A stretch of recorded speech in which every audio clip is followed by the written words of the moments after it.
네, 경제 현장 오늘 이슈 체크로 이어갑니다. 어제 가상자산 대장주인 비트코인 가격이 한때 6만 달러 아래로 내려앉았습니다. 지금은 6만 달러대를 회복했지만 전문가들은 5만 달러 초반까지 추락할 수 있다고 경고했는데요. 다음 달 19일부터는 가상자산과 가상자산 거래소를 규율하는 가상자산 이용자 보호법이 시행되죠. 비트코인 가격 전망과 가상자산법의 내용, 백훈종 샌드뱅크 이사 모시고 자세히 들어보겠습니다. 이사님 어서 오십시오. 네, 안녕하세요. 네, 이 샌드뱅크에 계시는데 이 가상자산을 관리하는 회사로 알고 있습니다만 정확히 어떤 일을 하는 거예요? 뭐 로보 어드바이저, 자동 투자 이런 거 이제 얘기하시면 다들 잘 이해하실 것 같아요. 네, 저희는 암호화폐로 자동 투자, 로보 어드바이저 서비스를 제공하는 회사다. 이렇게 보시면 되겠습니다. 그러니까 로보 어드바이저를 활용해서 암호화폐에 투자하게 하는 거예요? 그렇습니다. 이용 많이 해요? 뭐 많이 한다고 하는 게 되게 좀 주관적이긴 한데 네. 천천히 고객은 늘고 있고요. 네. 또 저희가 글로벌 베이스로 사업을 하고 있습니다. 그래서 네. 좋은 이제 시절이 오지 않을까 기대하고 있습니다. 네, 뭐 가상자산 가격이 한때 계속 올랐으니까 최근에는 좀 쭉 떨어졌잖아요. 뭐 이 6만 달러 이하로 떨어졌다. 그리고 우리 거래소에서는 8,500만 원대까지 떨어졌다. 오늘은 조금 오르는 것 같은데 오늘 특별한 뉴스 혹시 있었나요? 그동안 너무 많이 떨어졌기 때문에 예. 조금 반등하는 거 정도인 것 같고요. 특별한 뉴스는 없었습니다. 근데 왜 그동안 이렇게 계속 떨어졌죠? 하락 이유가 뭔가요? 이제 3월 중순에 7만 3천 달러 예. 이제 전고점을 형성하고 그때부터 쭉 떨어진 거거든요. 네. 가장 큰 이유는 미국의 연준이 기준금리 인하를 안 할 가능성이 커지면서 이제 가장 위험 자산으로 평가받는 예. 투자 상품 중에서요. 예. 비트코인 가격이 가장 좀 악영향을 많이 받은 거라고 생각을 합니다. 게다가 이제 비트코인 이제 호재가 있었거든요.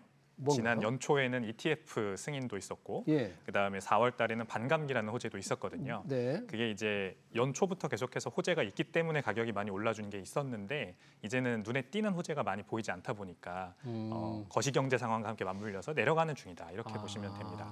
내려가는 중이다. 금리 인하가 횟수도 줄어들 가능성이 있고 또 안 할지도 모른다. 그러면 상대적으로 비트코인은 위험 자산으로 이제 분류돼서 그런 부분들이 이제 가치가 떨어진다 이런 얘기네요. 그렇습니다. 특별한 호재도 없고.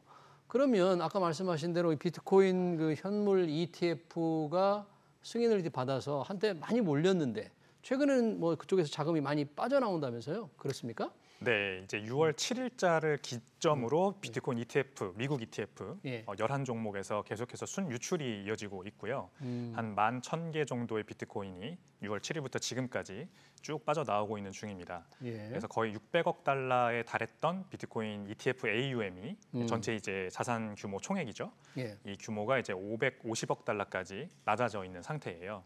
그래서 ETF를 투자하는 이제 주체라고 할 수 있는 네. 기관 투자자, 헤지펀드 이런 곳들이 비트코인에서는 조금 이제 발을 빼고 엑시스를 하고 관망하는 그런 모습이다 보시면 되겠습니다. 그러니까 상대적으로 이제 비트코인을 사겠다는 수요가 좀 줄어드는 것이고 돈이 빠져나온다. 일본의 이 가상자산 거래소였잖아요. 지금은 문을 닫은 것 같은데 마운트 콕스 거기서 가지고 있던 비트코인이 시장에 쏟아져 나올지 모른다. 이런 뉴스가 있던데 이거는 어떻게 해서 그 거래소에서 비트코인이 쏟아져 나온다는 거죠? 마운트 콕스 거래소가 이제 10년 전에 파산을 했어요. 예. 그래서 채권자들이 10년을 기다린 겁니다. 그래서 이제 이 파산 관제인이 계속해서 자산 정리를 하면서 네. 이 파산 채권자들과 협의를 했고요. 예. 이제 올해 10월 달까지 결국 이 합의한 안에 따라서 이 채권자들에게 자산을 배분하는 걸로 지금 그렇게 결정이 돼 있는 상태입니다. 근데 마운트 콕스 채권 이 파산 관제인 쪽에서 예. 14만 개 정도의 비트코인을 모아놓고 있다가 14만 개. 그걸 얼마 전에 이제 이 지갑에서 다른 지갑으로 이동을 시켰습니다. 그러니까 이거는 곧 쓰겠다는 얘기거든요. 예. 그러면 14만 개의 비트코인이 채권자들에게 다 배분이 될 겁니다. 채권자들에게? 네, 평균 한 명 평균이 한 3개 정도, 3비트코인 정도 받는다. 이렇게 추산이 됩니다. 그 채권자들은 그 거래소가 10년 전에 파산했으면 절망을 했을 텐데 10년 동안 비트코인 가격이 많이 올라서 채권자들도 재산이 강제로도 불어나 버렸겠네요. 이제 처음에 마운트 콕스에서 산 비트코인의 개수가 뭐 많은 사람은 수백 개, 수천 개까지도 될 거예요. 근데 그만큼을 돌려받지 못하는 거죠. 다는 못 돌려받는다. 네. 근데 평균 3개씩 돌려받는 거니까 3개. 한 개에 뭐 1억이라고 치면 3억 원 정도 변제를 받는 거지 않습니까? 예. 그러니까 이제 그 협의가 굉장히 어려웠겠죠. 아. 근데 이제 된 거고 그러면 10년이나 기다렸으니까 아무래도 바로 매도하지 않겠느냐. 바로 팔지 않겠느냐. 라는 의견이 지배적인 겁니다. 그러면서 이 공급이 많이 쏟아져 나올 것 같으니까 지금 가격 하락이 좀 계속되고 있는 그런 상황이네요. 네. 이런 추세가 조금 이어질 거로 이렇게 시장에서는 전망하나요? 이제 그것뿐만이 아니라 뭐 채굴자들이 비트코인을 많이 채굴을 하는데 그 비트코인을 팔아서 운영비를 충당을 해야 되는데 그 채굴자들도 요즘 이제 굉장히 많은 비트코인을 시장에 내놓고 있다. 이런 뉴스도 있고요. 그다음에 독일 정부가 정부가 그동안 이제 뭐 범죄 은닉 자금 이런 거를 통해서 이런 거를 수사함으로써 탈취한 게 아니죠. 이제 걷어들였던 비트코인들을 많이 팔고 있어요. 시장에서. 정부가? 네, 그것도 굉장히 많은 비트코인이 나오면서 다 이게 가격 하방 압력으로 작용한다. 이런 안 좋은 뉴스들만 쏟아져 나오고 있는 중입니다. 네, 말씀드렸듯이 호재는 없는데 그런 안 좋은 뉴스만 나오니까 계속 가격이 안 좋은 거다 이렇게 보는 거죠. 그 가격 하락을 유인한 그 압력으로 작용하는 안 좋은 뉴스 중에 하나 이런 게 있네요. 월가의 뭐 차트 분석가 유명한 분이라고 하는데 KT 스톡턴 6만 달러를 못 지켜내면 5만 달러 초반까지 떨어질 수 있다. 뭐 이 사람의 근거는 뭘까요? 이제 차트를 읽는 거는 결국 투자자들의 심리를 읽는 거지 않습니까? 근데 이 심리라는 게 이제 비트코인 시장에서는 훨씬 더 이 주식 시장이나 부동산 같은 다른 자산 시장보다 더 이제 좀 급격하게 변동하는 그런 게 있습니다. 근데 이제 6만 불이라고 하는 어떤 심리적인 지지선 이게 한번 뚫리면 바로 5만 불까지 빠질 수 있는 그런 캐피출레이션이라고 하거든요. 투자자들이 항복을 하는 그런 상태로 넘어가 버린다는 거를 얘기하는 것 같아요. 이제 단기 투자자들이 결국 6만 불대에 진입을 한 사람들이 많습니다. 6만 달러대요? 네, 그래서 이게 깨지면 바로 팔고 나가지 뭐 물타기를 하거나 조금 더 가격을 지지해주는 그런 지지선이 형성되지는 않을 거다 이렇게 본다는 것이죠. 우리 백훈종 이사님도 이런 전망에 조금 공감을 하십니까? 아니면 좀 달리 생각하십니까? 일단 비트코인 가격은 변동성이 폭이 굉장히 크기 때문에 그 차트만 읽고 가격 방향성이나 아니면 얼마나 떨어질지를 예측하는 거는 굉장히 가능성이 낮습니다. 적중률이 낮습니다. 적중률이? 네. 이러다가 뭐 조그만 호재라도 하나 나오면 그냥 언제 그런 일이 있었냐는 듯이 다시 반등할 수가 있거든요. 그래서 이제 저는 그분의 이제 분석에는 동의하지 않는 편입니다. 그래요? 그렇게 떨어질 거라는 전망이 있는 반면에 호재는 별로 없지만 뭐 내년 말에 20만 달러 또는 30만 달러 어떤 분은 또 2030년 말이긴 합니다만 100만 달러까지 올라갈 수 있다. 이런 낙관론도 좀 없진 않아요. 앞으로 비트코인 가격에 영향을 미칠 가장 큰 변수는 뭐가 될까요?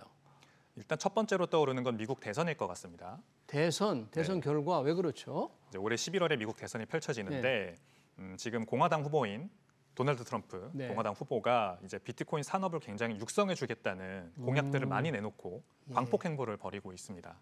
그 반대편에 있는 민주당의 바이든 대통령은 전통적으로 암호화폐 비트코인에 반대하는 입장이었어요. 근데 이게 약간 게임 이론처럼 지금 진행이 되고 있어서 바이든 대통령조차도 이 정치 후원금을 암호화폐로 받기 시작했고 바이든 대통령도 약간 친암호화폐 성향으로 가려고 하는 모습을 보이고 있습니다. 그러니까 두 후보가 경쟁이 심해지면 심해질수록 비트코인과 암호화폐 산업에는 호재인 거죠. 호재로 더 많은 호재가 나올 거로 예상이 되고요. 만약에 트럼프 후보가 당선이 된다면 그 공약했던 많은 친 비트코인 정책들을 밀어붙이면서 미국 내 이 비트코인 관련 산업이 성행할 것 같다 이런 예상을 일단 해볼 수 있습니다. 그래요. 그러니까 가장 큰 변수는 미국의 대선, 특히 트럼프 전 대통령이 다시 집권을 한다면 상당히 긍정적인 효과를 기대할 수 있다. 그리고 또 다른 변수는 뭐가 역시 또 미국의 금리입니까? 비트코인 가격에 영향을 미칠까요? 미국의 금리가 단초가 되겠지만 그거보다 더 직접적인 것은 중국 경기입니다. 중국? 왜 그렇죠? 이제 비트코인의 전통적인 큰 바이어들은 중국에 많습니다. 그리고 중국과 인접한 우리나라, 일본 이런 이제 선진국들에도 많이 있죠. 근데 이 국가들의 공통점이 미국을 대상으로 수출을 하는 국가들이지 않습니까? 그래서 미국의 금리에 당연히 영향을 받고요.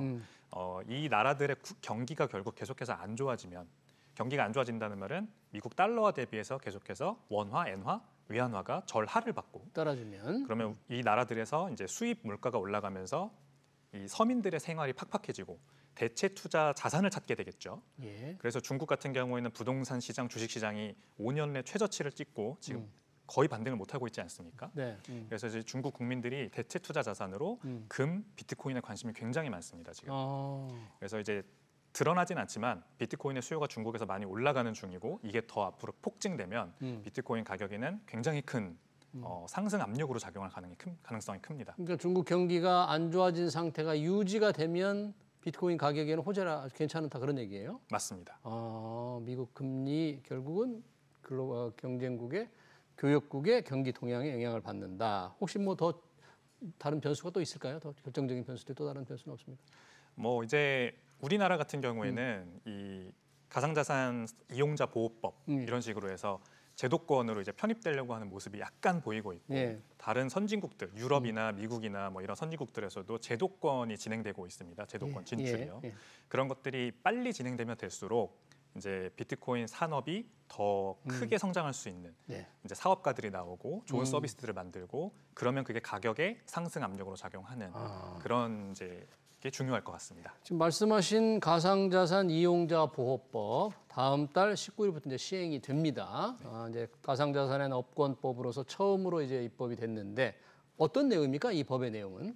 일단 기본적으로는 가상자산 거래소들이죠. 예. 이 거래소들이 고객의 돈을 받지 않습니까? 네.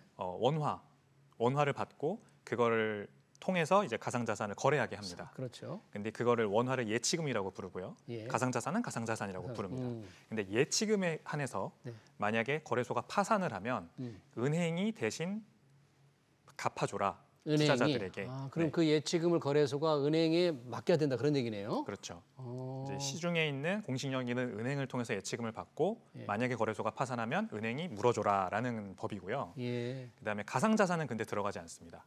가상자산은 거래소가 파산해도 이거는 은행이 가상자산 거래소나 은행이 물어줄 의무가 없고 여전히 그 개인 투자자들이 이제 본인의 선택에 따라서 한 거니까 어쩔 수 없다 이런 지금 상황입니다. 그럼 예치금은 거래소에 우리가 가상자산을 사기 위해서 맡겨놓을 때 거기 예치해 놓을 때 그러면 이자도 좀 받을 수 있게 되나요 이제? 이자는 나오지 않고요. 예. 그냥 가상자산 매수를 위한 대기자금 형태밖에 안 되는 거고요. 현재 가상자산 대비해서 예치금의 규모가 한 8분의 1 정도 됩니다. 8분의 1. 네, 그래서 가상자산 거래소 이용자들이 평균 한 명당 670만 원 정도 가상자산을 지금 가지고 있어요. 평균 670만 원? 네, 한 명당. 그래요? 네, 거의 600만 명 넘는 투자자들이 지금 있거든요. 그러니까 가상자산이라고 하는 게 예치금보다 8배가 더 규모가 큰데 이거는 보호를 못 받는 상황이고 가상자산으로 사 있는 상태로 거래소에 보관해 놓는데 그렇죠. 만약 그 거래소가 파산을 하면 그 가상자산을 돌려받지 못한다. 비트코인을 샀다가 어느 거래소에서 사서 그대로 놔뒀다가 돌려받지 못한다 이거예요. 그렇습니다. 그럼 어떻게 해야 됩니까? 상당히 위험한 일이 발생할 수도 있는데. 그래서 그 법에 또 나와 있는 게 최소 70% 이상, 법에서 70% 이상은 무조건 그 콜드 월렛이라고 합니다. 콜드 월렛 그건 뭔가요? 비트코인을 보관하는 장치라고 할 수 있어요. 근데 물리적으로 인터넷과 이런 것들과 떨어져 있는 그래서 굉장히 안전한 그런 장치입니다. 그래서 거래소가 고객의 가상자산을 받으면 그 가상자산을 그냥 인터넷에 연결되는 공간에 놔두지 말고 그 별도 분리된 장치에다가 70% 이상 넣어놔라라고 하는 법이 또 들어가 있습니다. 조항이. 그래요? 그럼 그 70%는 고객이 받을 수 있다 그런 얘기입니까? 혹시? 이제 거래소가 파산하더라도 혹시 뭐 해킹을 당하거나 유사시가 발생하더라도 그거는 분리되는 공간에 있을 테니까 받을 수 있지 않겠느냐라고 하는 희망 섞인 그런 조항인데요. 거의 대부분의 거래소가 파산하는 이유가 그런 게 아니라 내부 직원의 뭐 횡령 아니면 모럴 해저드, 고객 자산을 몰래 다른 데로 전용하는 것이죠. 이런 내부적인 문제로 발생하기 때문에 사실 완벽한 해결책은 될 수 없다 이렇게 보시는 게 맞습니다. 그러면 개인이 자기가 투자한 예치금은 이제 은행에 맡기면 되니까 괜찮지만 거래소가 그 산 가상자산을 100% 안전하게 보장받고 싶으면 개인은 어떻게 해야 합니까 저는? 가상자산을 거래소에서 산 후에 바로 개인 지갑으로 출금해서 개인 지갑에 보관하시는 게 좋습니다. 개인 지갑에? 거래소 그냥 놔두지 말고? 그렇죠.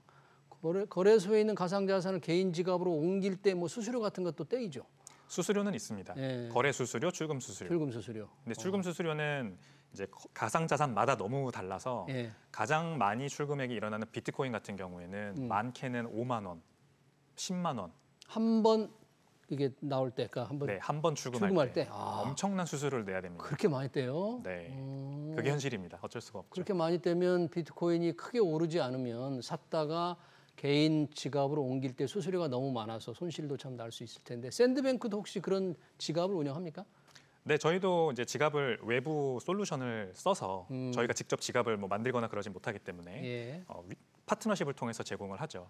우리나라 거래소가 지금 몇 개나 됩니까? 지금 가상자산 총 거래소. 22개가 있는데요. 22개나 돼요? 네. 오. 네, 그중에서 상위 5개를 제외하고는 아마 대부분의 이용자분들은 아마 들어본 적도 없는, 잘 이용하지 않으시는 그런 거래소들이 아마 5개라 그러면 어떤 데가 죠? 업비트, 비트, 빗썸, 빗썸, 코인원, 코인원, 코빗, 코빗. 그다음에 고팍스까지를 이제 고팍스. 5대 거래소라고 5대. 부릅니다. 저 5개 중에서 좀 위험한 데 없어요, 혹시? 아까 그 5개 이외의 다른 데는 뭐 거의 거래가 없을 수도 있잖아요. 저기는 많이 이용할 텐데 저 중에서 조금 뭐 자본금이라든지 재무 구조가 좀 안 좋은 데 없습니까? 이제 기사를 조금만 찾아보시면 바로 나올 거예요. 바로 나와요? 네, 코인원부터 해서 하위 3개 거래소 같은 경우에는 지금 자본금이 마이너스인 것도 있네요. 네, 그렇습니다. 네. 그 업비트랑 빗썸 정도를 제외하고는 네. 이렇게 영업이익을 크게 내지 못하거나 아니면 네. 영업 적자를 보는 분기가 많고요. 네. 그런 게 다 이제 아무래도 거래소 운영에 차질이 되겠죠. 예. 그래서 조심하시는 거는 좋을 것 같습니다. 네, 이제 이 법이 시행돼서 자칫하면 예치금은 받을 수 있지만 가상자산을 못 받을 수 있으니까 이런 안전장치를 조금 보강을 좀 해야 될 것 같고요.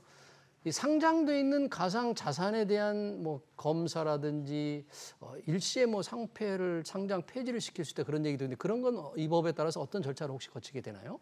그렇죠. 이제 암호화폐, 가상자산이라고 하는 것들이 이 전자적 어떤 증표, 증권 이런 식으로 이번 법을 통해서 또 정의가 됐습니다. 예. 그러니까 이 범주에 들어가느냐 안 들어가느냐로 이제 가상자산 거래소들의 상장이 될 수 있느냐가 결정이 되거든요.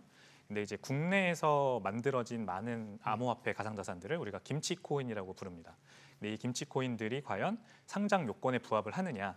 이 거래소들에 그래서 얼마 전에 굉장히 큰 루머가 한 번 있었어요. 네. 업비트 거래소에서 대규모 상장 폐지를 지금 그러니까요. 시행을 할 것이다. 네. 근데 아직까지는 루머일 뿐으로 다시 정정 보도가 나와서 아직까지는 걱정하지 않으셔도 되지만 네. 그 가상자산 이용자 보호법에 따라서 이제 모든 코인들이 다 마음대로 거래소 마음대로 거래소에 상장될 수는 없을 것 같습니다. 그래서 이제 예의주시하면서 이 암호화폐나 가상자산에나 투자하지 않는 메이저 한 10위권 가상자산에만 투자하는 네. 그런 쪽으로 가는 게 안전하지 않을까 싶습니다. 네, 잘 들었습니다. 최근 하락하고 있는 비트코인 가상자산 가격과 가상자산 이용자 보호법 관련 내용까지 잘 들었습니다. 지금까지 백훈종 샌드뱅크 이사였습니다. 이사님 고맙습니다. 감사합니다. 네.